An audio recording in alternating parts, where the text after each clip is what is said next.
राहुल गांधी को supreme court से लगा बड़ा झटका।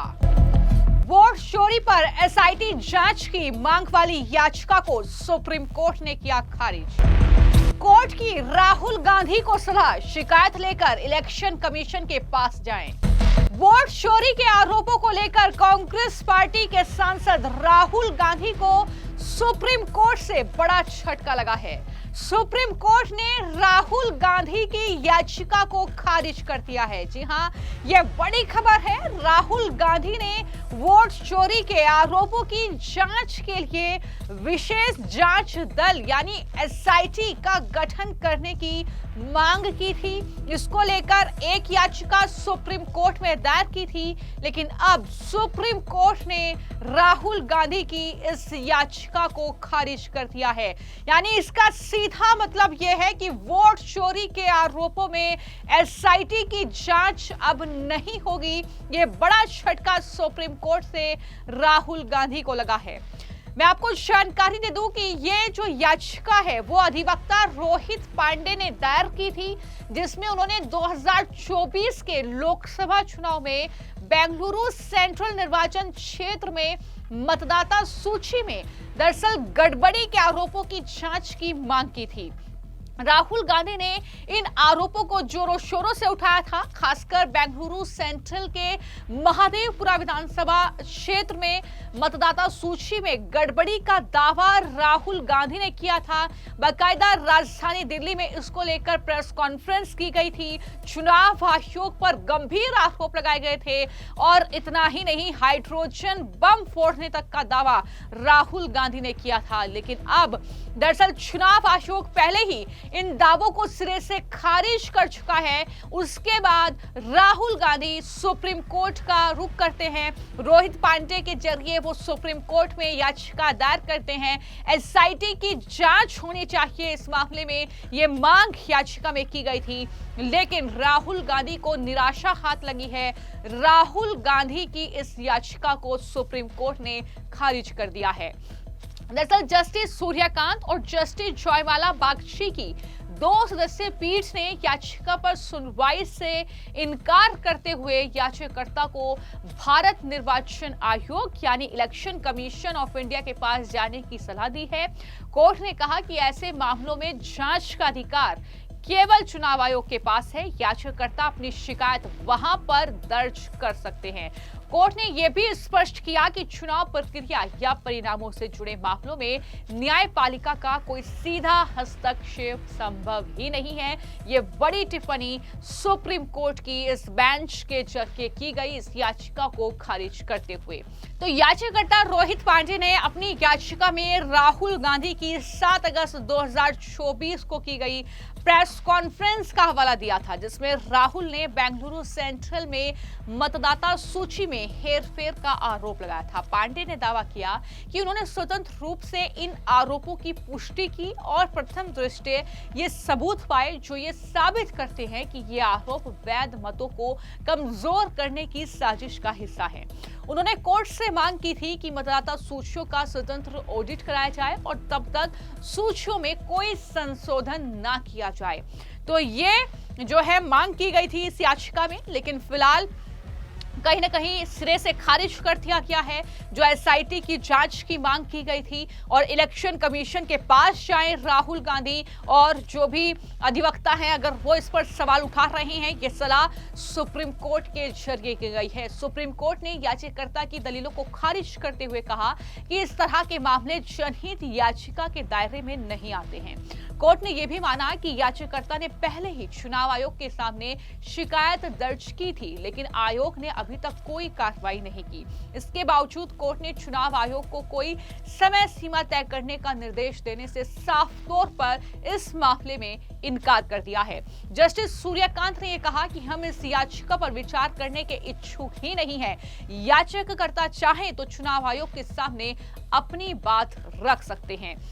मैं आपको जानकारी दे दूं कि चूंकि बिहार में विधानसभा चुनाव है, ऐसे में राहुल गांधी और पूरी कांग्रेस पार्टी आरजेडी के साथ मिलकर जोरों शोरों से महीनों से वोट चोरी के मुद्दे को लेकर बयानबाजी कर रही है। वोटर अधिकार यात्रा तक निकाल दी गई बिहार में।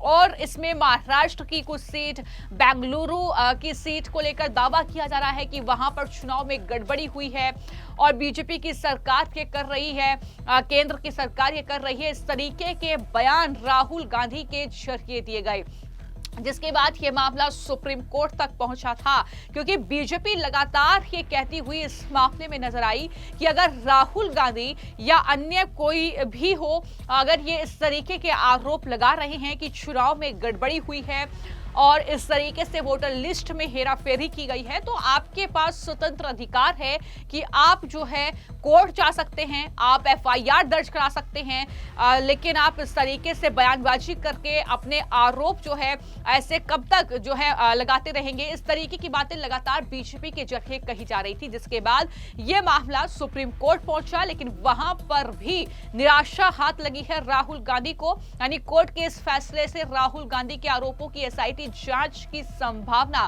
खत्म हो गई है।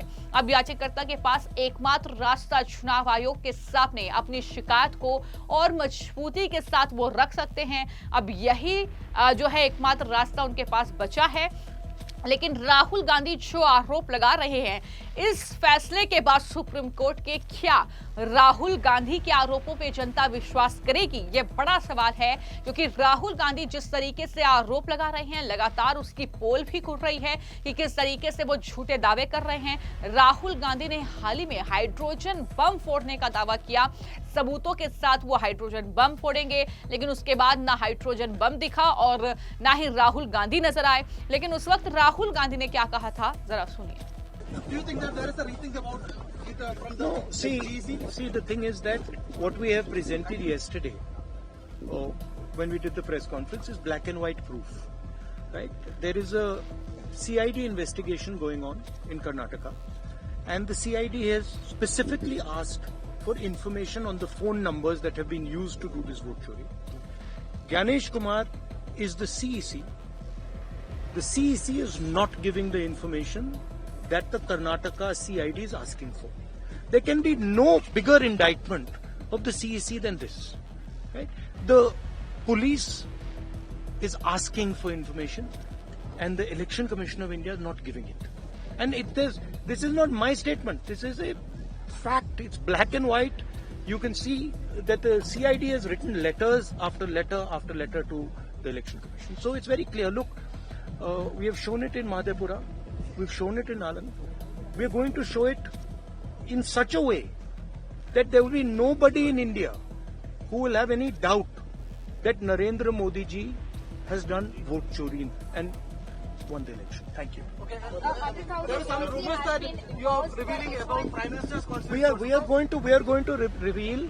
I've said already, a hydrogen bomb that is going to devastate completely the reality of the situation, because it is, we have open and shut proof on what we are saying. We are not.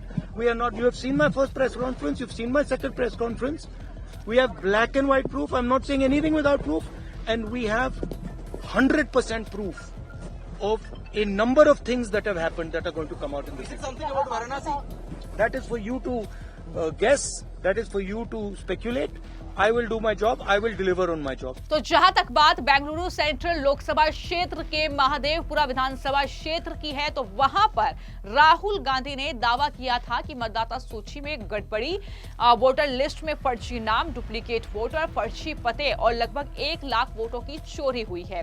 यह दावा राहुल गांधी ने 7 अगस्त 2025 को दिल्ली में जो press conference की वहां पर किया। उन्होंने इस दौरान डेटा विश्लेषण के आधार पर 5 तरीकों से वोट चोरी का आरोप लगाया, जिसमें बीजेपी को फायदा पहुंचाने के लिए चुनाव आयोग की साठगांठ का जिक्र किया। यह दावा 2024 लोकसभा चुनावों के कांग्रेस की हार की समीक्षा के दौरान सामने आया, ऐसा दावा किया गया। लेकिन कुल मिलाकर कहीं ना कहीं ये जो वोट चोरी का दावा राहुल गांधी कर रहे थे, जिस पर चुनाव आयोग ने उनसे हलफनामा भी मांगा, लेकिन राहुल गांधी ने हलफनामा नहीं दिया और उसके बाद अब सुप्रीम कोर्ट से भी उन्हें इस तरीके से सलाह भी मिली है और याचिका भी उनकी खारिज कर दी गई है।